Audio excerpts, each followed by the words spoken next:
নমস্কার বন্ধুরা, এডি স্টোরি চ্যানেলে আরও একটা নতুন ভিডিওতে আরও একবার সবাইকে স্বাগত জানাই। আমার আজকের রেসিপি একটা জলখাবার নিয়ে চলে এসেছি। সম্পূর্ণ নিরামিষভাবে তৈরি, যে কোনো নিরামিষের দিনে কিংবা উপোসের দিনে এই রেসিপিটা কিন্তু আপনারা তৈরি করে নিতে পারেন। মাত্র দুটো আলু আর তার সাথে কিছু সবজি মিশিয়ে এই রেসিপিটা তৈরি করে নিন। এই গোলা রুটিগুলো কিন্তু আলু দিয়ে তৈরি করেছি। আলু দিয়ে যে এত সুন্দর গোলা রুটি তৈরি করা যায় একদম নামমাত্র তেল দিয়ে না দেখলে বিশ্বাসই করতে পারবেন না। পুরো ভিডিওটা স্কিপ না করে দেখে নিন, আশা করি সবার খুব ভালো লাগবে। এই জলখাবারটা বানানোর জন্য প্রথমেই আমি নিয়ে নেব সেদ্ধ আলু।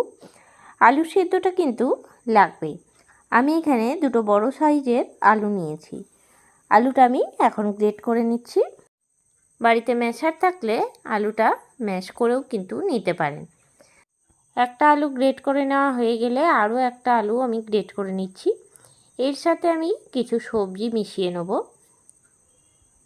এরপর আমি দিয়ে দিচ্ছি গাজর। গাজরটা আপনারা চাইলে মিহি করে কুচিয়েও নিতে পারেন, আবার গ্রেটও কিন্তু করে নিতে পারেন। তবে সব সবজিগুলো কিন্তু যত ভালো করে কুচানো হবে তাড়াতাড়ি কিন্তু সেদ্ধটাও হয়ে যাবে। আমি এখানে দিলাম গাজর, তার সাথে দিলাম ক্যাপসিকাম, কাঁচা লঙ্কা, ধনেপাতা আর গ্রেট করে নিয়েছি আদাটা। লঙ্কাটা একদম মিহি করে কুচিয়েছি, ধনেপাতাটাও একদম মিহি করে কুচিয়েছি। তার সাথে ক্যাপসিকামটা কিন্তু আমি একদম ছোটো ছোটো করে কুচিয়ে নিয়েছি। ক্যাপসিকাম তবে সেদ্ধ হতে একদম বেশি সময় লাগে না। আর আদা দিয়েছি, আমি আদাটা গ্রেট করে নিয়েছি। সব কিছু প্রথমে ভালো করে আলুটার সাথে মিশিয়ে নিলাম। তারপরে আমি এখানে দিয়ে দিচ্ছি ময়দা। ময়দা দিলাম 4 চা চামচ, 4 চামচের মাপ করে 4 চামচ দিলাম। দিয়ে দিলাম গোটা জিরে। এরপরে দিয়ে দিচ্ছি আমি একটুখানি গোলমরিচের গুঁড়ো, দিয়ে দিচ্ছি সামান্য পরিমাণে চাট মশলা। এরপরে দিচ্ছি পরিমাণ মতন লবণ। এরপরে দিয়ে দিলাম চিনি। আমি এখানে চিনি দিলাম 2 চা চামচ। সব কিছু দিয়ে নিয়ে খুব ভালো করে আমি মিশিয়ে নিচ্ছি। তারপরে আমি একদম নরমাল জল দিয়ে খুব ভালো করে একটা ব্যাটার তৈরি করে নিচ্ছি। তবে ব্যাটারটা কিন্তু খুব বেশি পাতলাও হবে না, আবার খুব বেশি মোটাও হবে না। জলটা কিন্তু একবারে কখনোই দেবেন না, একটু একটু করে জলটা দিতে হবে আর ব্যাটারটাকে তৈরি করে নিতে হবে। ভালো করে প্রথমে মেখে নিলাম কম জল দিয়ে, তারপরে একটুখানি বেশি জল দিয়ে ব্যাটারটা তৈরি করে নিচ্ছি। জলটা কিন্তু একটুখানি আন্দাজ করে দিতে হবে। আর ব্যাটারটা ঠিক এই রকম মোটা থাকবে, খুব বেশি কিন্তু পাতলা থাকবে না। দিয়ে দিলাম হাফ চামচ বেকিং পাউডার। বেকিং পাউডার বাড়িতে না থাকলে হাফ প্যাকেট ইনো কিন্তু দিতে পারেন। দিয়ে নিয়ে খুব ভালো করে মিশিয়ে নিচ্ছি। সব শেষে দিয়ে দিলাম 2 চামচ রিফাইন্ড অয়েল। এতে করে যখন তাওয়ার মধ্যে আমরা তৈরি করব তখন কিন্তু একটুও তাওয়ার মধ্যে লাগবে না, খুব সহজেই উঠে যাবে। ভালো করে আরেকবার ব্যাটারটাকে আমি ফেটিয়ে নিচ্ছি।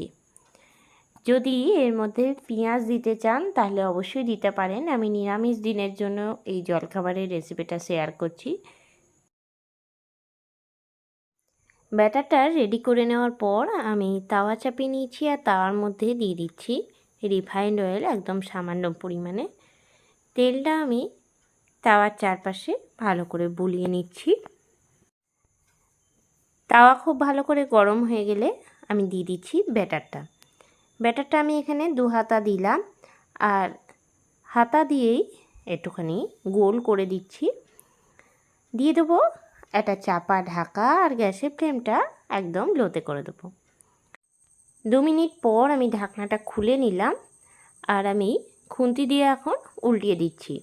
এক পিঠটা হয়ে গেলে অন্য পিঠটাও সেঁকে নিচ্ছি। এই রেসিপিটা করতে কিন্তু একদম বেশি তেলের প্রয়োজন নেই। 2 পিঠটাই হয়ে গেছে, তুলে রাখছি প্লেটের মধ্যে। আবারও আমি ওই একইভাবে আরও একটা রেডি করে নিচ্ছি। এই রেসিপিটা করতে কিন্তু একদম বেশি তেলের প্রয়োজন নেই। আগেও বললাম, যে তেলটা দিয়েছি সেই তেলেই কিন্তু 7 থেকে 10টার মতন হয়ে যাবে। আর কিন্তু আমি তেল দেবো না। দিয়ে দিলাম চাপা ঢাকা। 2 মিনিট পর ঢাকনাটা খুলে নিয়ে আমি উল্টিয়ে দিচ্ছি। এক পিঠটা ভালো করে হয়ে গেছে, অন্য পিঠটাও উল্টে আমি সেঁকে নিচ্ছি। অন্য পিঠটাও সেঁকা হয়ে গেলে তুলে রাখছি প্লেটের মধ্যে। একদম সহজেই তাড়াতাড়ির মধ্যে কিন্তু এই রেসিপিটা হয়ে যায়। আপনারা বাড়িতে এইভাবেই তৈরি করবেন, তাহলে খুব ভালো হবে। আর এইগুলো কিন্তু সসের সাথেও খেতে খুব ভালো লাগে। আরও একটা আমি ওই একই রকমভাবে বানিয়ে নিচ্ছি। কেমন লাগলো রেসিপিটা অবশ্যই আমাকে জানাবেন। আপনারাও এইভাবে একবার বানিয়ে দেখবেন। আজকের এই রেসিপিটা আপনাদের ভালো লেগে থাকলে লাইক করবেন, শেয়ার করবেন। এই চ্যানেলে নতুন বন্ধু হয়ে থাকলে চ্যানেলটা সাবস্ক্রাইব করা অনুরোধ রইল। আর যারা ফেসবুক পেজ থেকে দেখছেন অবশ্যই পেজটাকে ফলো করে দেবেন। আবারও নতুন কোনো রেসিপি নিয়ে হাজির হব। সঙ্গে থাকুন আর দেখতে থাকুন। সবাই ভালো থাকবেন, সুস্থ থাকবেন। ধন্যবাদ।